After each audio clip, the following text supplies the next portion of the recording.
মাঝামাঝি এক জীবন। এই মুহূর্তে ঠিক কোন জায়গায় দাঁড়িয়ে আছি আমি নিজেই ঠিক বুঝে উঠতে পারি না। পুরোপুরি ভেঙে পড়িনি, আবার একবারে ঠিকও নেই।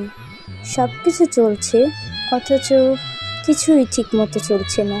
কেমন এক মধ্যবর্তী অবস্থায় আটকে আছি। সকাল হয়, আমি নিয়মিত উঠে পড়ি, কাজ করি, কথা বলি, প্রয়োজন মতো হাসিও দিই। যতটুকু স্বাভাবিক থাকলে প্রশ্ন কম আসে, আমি ঠিক ততটাই স্বাভাবিক থাকি। কেউ বুঝুক তা আমি চাই না।